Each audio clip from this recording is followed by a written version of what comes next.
ada di Jawa Tengah. Terus kita minta untuk membicarakan secara detail. Kami sudah punya rancangannya. Yang pertama ini terkait dengan jaring pengaman sosial. Lalu yang kedua, inline dengan yang sedang disiapkan oleh pusat adalah jaring pengaman ekonomi. Ya, ini yang kita coba rinci lebih detail lagi. Dan terakhir tentang pemanfaatan bantuan yang ada di desa. Ya. 3 hal inilah yang kemudian kita kalkulasi dengan lebih rinci lagi. Setelah kita kalkulasi rinci, ternyata kita butuh 1,4 triliun minimal. Dan ini harus ada. Sumbernya boleh dari mana-mana, ini harus ada. Maka kita siapkan angka itu dan saya bilang nggak boleh turun dari situ. Nggak boleh turun dari situ.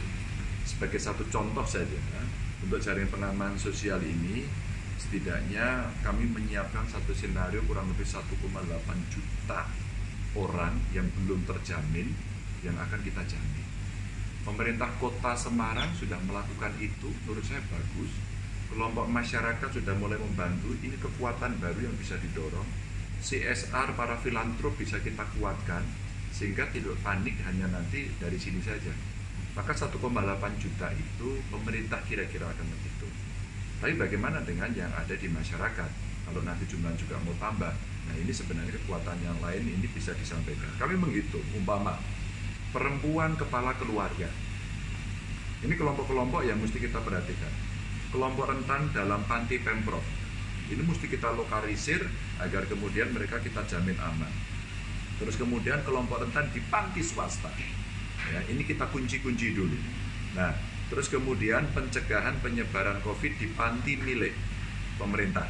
Ini kelompok-kelompok rentan yang kita coba siapkan untuk mereka kita siapkan, mereka yang kehilangan pekerjaan, terus kemudian yang sudah terlanjur ada di Jawa Tengah, kemarin mereka kerja di luar kota, ini yang kita siapkan.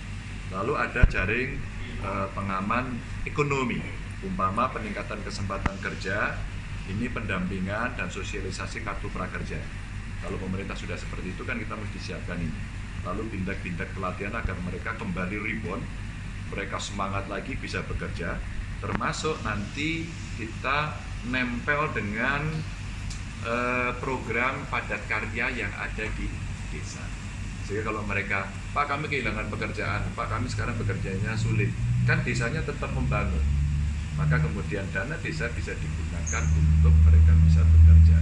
Dan mereka jadi semangat lagi. Kami pulang, kami di kampung, kami bisa mengerjakan. Ya usulannya sih tadi saya, kalau tidak mudik, maka masing-masing provinsi harus ngopeni masing-masing. Jakarta harus kita bantu. Kalau perlu kita iuran. Ya. Pak ini masyarakat Jawa Tengah banyak Pak yang ada di sini. Sudah demi kesehatan kita kunci. Yuk mari bareng-bareng kita iuran yuk. Kalau itu berarti dan saya sih nggak berani. Tinggal nunggu pemerintah insya Allah beberapa hari ini akan mengeluarkan PP sehingga nanti isolasi wilayah yang direncanakan itu akan bisa dilaksanakan dengan baik. Satu lagi umpama penguatan usaha ekonomi produktif masyarakat.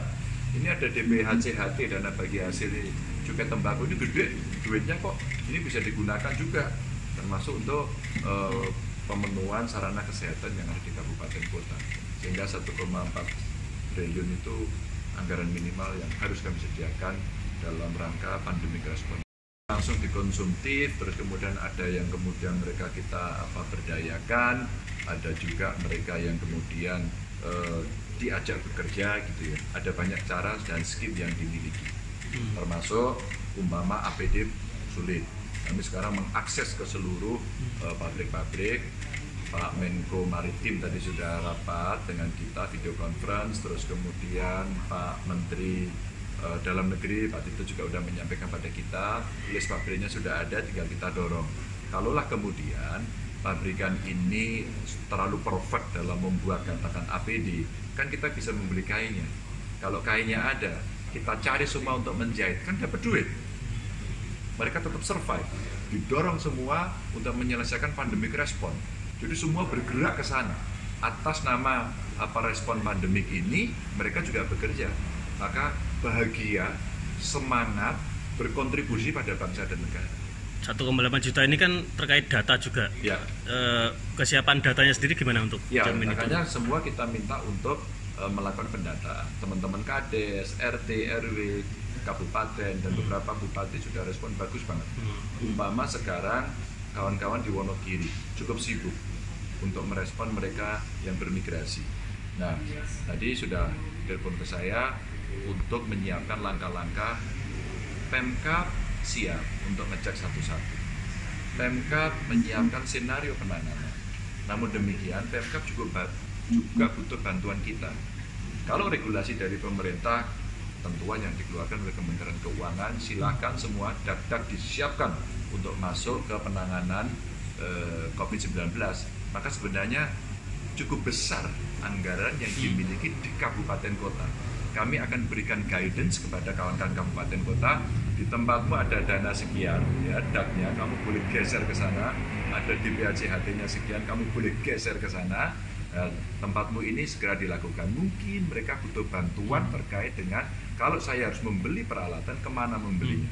Nah, biar kami sekarang menyiapkan dari list yang ada, termasuk bekerja dengan Artinya 1,8 triliun itu dari APBD Pemprov saja? 1,4 triliun. 1,4 triliun dari Ya. APBD Pemprov saja? Ya, ya. Jadi bisa tambah dari APBD kabupaten kota? Oh iya, iya, juga kabupaten menyediakan. kota juga. Maka kabupaten kota ini potensinya tinggi. Kalau nanti bisa mengikuti, tinggal kawan-kawan dari DPRD kita ajak bicara sekarang, agar semua bisa mengerti. Kita memotong banyak fisik-fisik kita yang belum terlalu penting, kita tunda dulu agar kita bisa menyelesaikan lebih cepat.